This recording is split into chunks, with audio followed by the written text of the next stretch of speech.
Cari maklumat dan berita politik yang bebas, kupasan yang tepat, panas. Dapatkannya secara eksklusif hanya di Jom Channel. Komitmen kami, pentasan berita Isnin hingga Jumaat. Berbicara dan isu semasa, kami garapkan secara langsung.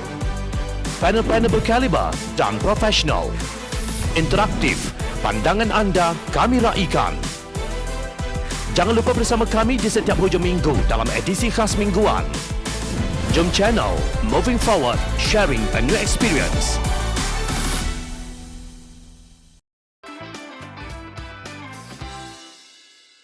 Invoice untuk berlian 97.2 juta ringgit muncul di New York.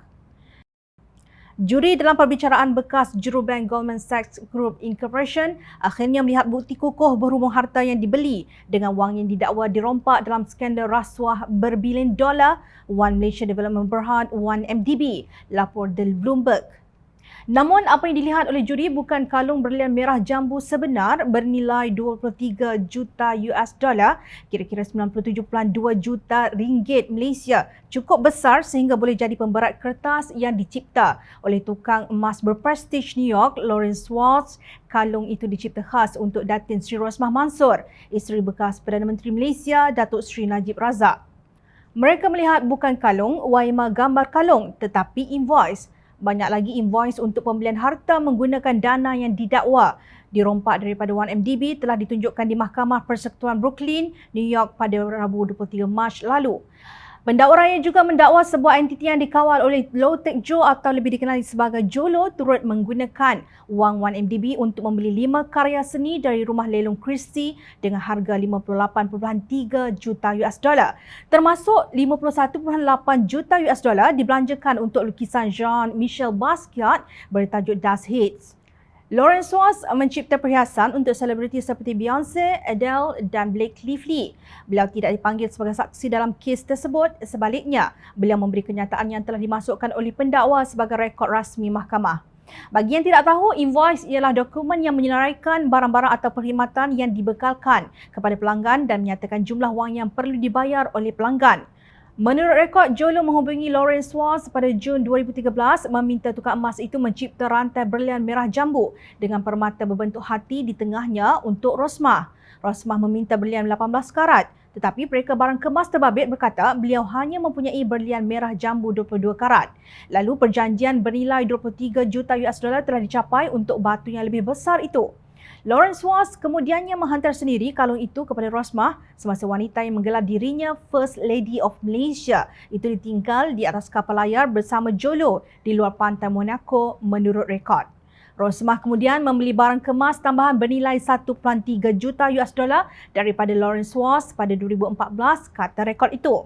Dalam skandal yang digelar sebagai kleptokrasi terburuk oleh bekas peguam negara Amerika Syarikat, Jeff Sessions, hanya Roger Ng satu-satunya jurubank Goldman Sachs yang dibicarakan di negara tersebut.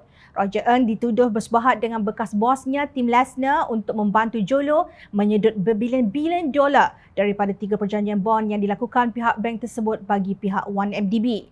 Sementara itu, Jolo yang turut didakwa bersama Roger Ng dalam penipuan itu masih belum ditemui. Lesner telah mengaku bersalah dan bekerjasama dengan kerajaan Amerika Syarikat sebagai saksi perbicaraan Roger Ng.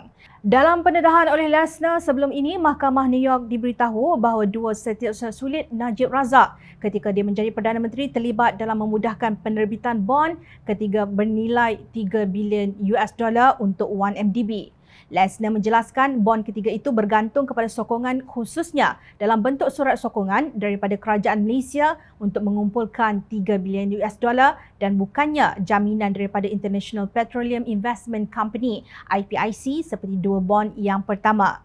Bond pertama dinamakan sebagai Projek Magnolia, bond kedua dirujuk sebagai Projek Maximus, manakala bond ketiga digelar sebagai Projek Catalyze. Lesner mengaku telah mengadakan beberapa pertemuan dengan bukan sahaja Kementerian Kewangan dan Perbendaharaan tetapi juga dengan setiausaha sulit utama Najib, Allahyarham Azli Alias, dan seorang lagi setiausaha sulitnya, Datuk Amhari Effendi Nazaruddin. Dalam keterangannya, Lesner berkata Jolo memberitahunya bahawa dana yang dikumpul oleh Projek Catalyze akan digunakan untuk pilihan raya umum 2013, katanya. Nah, demikian bukti mahkamah di New York berhubung skandal 1MDB yang pengerusi lembaga penasihatnya ialah Najib Razak. Adakah semua ini fitnah?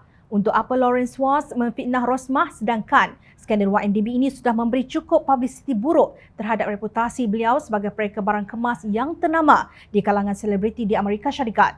Jom channel percaya pemimpin Pakatan Harapan tidak kenal pun Lawrence Watts.